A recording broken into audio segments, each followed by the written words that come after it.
Halo teman-teman, welcome back channel you. Kembali lagi bersama Kiflo.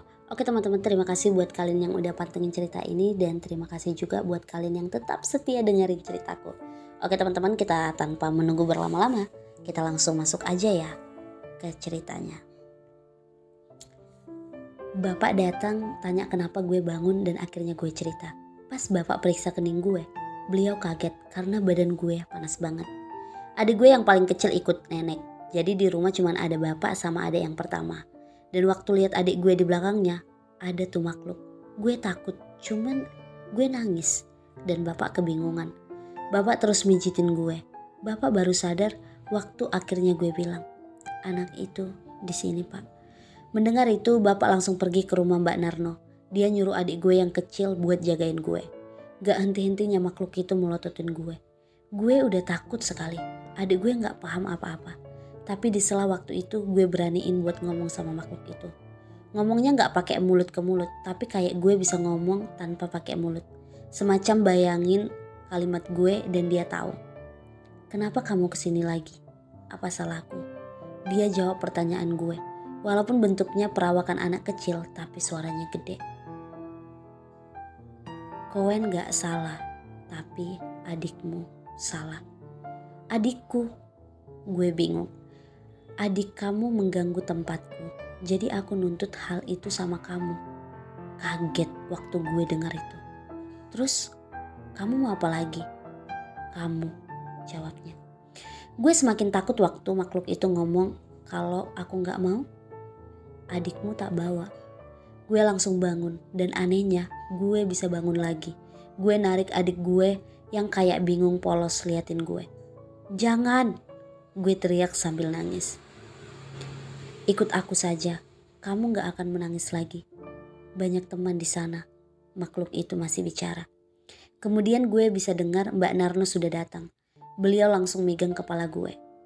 Sudah, jangan dengarkan bujuk rayu iblis. Kamu sudah saya peringatkan, tapi kamu nantang saya tampaknya.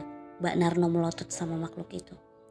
Aku menuntut janjimu, tempatmu baru saja dirusak sama saudaranya. Gak iso, Mbak Narno teriak marah.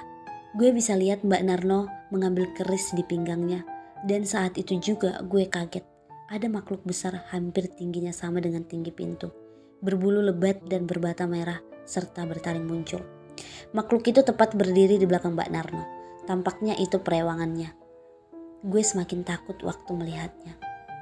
Aku datang minta anak ini. Tidak ada niat nantang Anda, katanya. Tapi ingat, saya tidak akan mundur sebelum mendapatkannya. Gue gak tahu apa yang terjadi. Tiba-tiba gue seperti dipukul keras sekali. Kalau kata bapak yang menyaksikan waktu itu, badan gue katanya ditabrak ke tembok entah oleh siapa. Begitu gue bangun, gue lihat matanya bapak merah.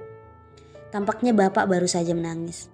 Mbak Narno di samping gue, beliau tampak bersimpati. Gue masih gak tahu apa-apa, kayak linglung. Gue juga lihat ada istri Mbak Narno. Kamu kangen ibumu nak, kata Mbak Narno. Gue bingung, kok beliau bisa tahu? Terus Mbak Narno bilang bawa nyokap gue sekarang dalam perjalanan pulang. Jadi gak usah sedih lagi. Gue langsung senang mendengarnya, tapi gue masih lihat bapak masih sedih. Kenapa pak? Kok kayak sedih gitu? Mbak Narno lah yang menjawab. Kamu sabar ya, habis ini akan jadi malam yang panjang untuk kamu. Gue masih gak ngerti maksud Mbak Narno, tapi semua terjawab waktu ada yang masuk. Itu adalah paman gue, Pak Deno. Gue biasa manggil Deno. Begitu datang langsung meluk bapak, kemudian datang ke tempat gue yang terbaring. Siapa berani-berani mau mengambil keponakanku? Mau tak habisi di sini. Gue gak pernah melihat Deno semarah ini. Di antara keluarga besar gue, sejak kecil semua orang desa tahu kalau Mbak Narno adalah tetua dan orang pintar di sini. Maka Deno, yaitu om gue, adalah juru kunci desa gue. Mbak Narno dan Deno berbicara berdua, tapi gue bisa dengar yang mereka omongin. Katanya makhluk itu ada di dalam tubuh gue. Gue kaget bukan kepayang waktu dengar, karena gue sendiri gak ngerasain apa-apa. Mbak Narno juga membahas kalau gue getih anget. Jadi makhluk itu gak bisa ambil alih tubuh. Hanya berdiam diri biar makhluk itu tidak bisa diapa-apakan sama Mbak Narno. Mbak Narno juga sudah mencoba memberi perintah sama Joko Gemblung yang gue perkirakan makhluk hitam tadi. Tapi makhluk itu lebih licik. Kalau dia ingin melukai dia, maka gue juga akan kena imbasnya. Karena makhluk itu bersembunyi di dalam tubuh gue. Wajah Deno marah padam. Beliau meminta air dicampur garam dan terus-menerus berkumur dengan itu sambil sesekali bertanya hal aneh ke arah gue. Siapa kamu? Tak hancurkan kamu bila berani menyentuh keluargaku. Mbak Narno hanya bilang bahwa harus sabar. Mereka gak bisa berbuat apa-apa sebelum nyokap gue pulang. Oke teman-teman, mungkin sampai ini aja ya dulu ceritanya. Aku lanjutin besok. Jangan lupa like, komen, dan subscribe.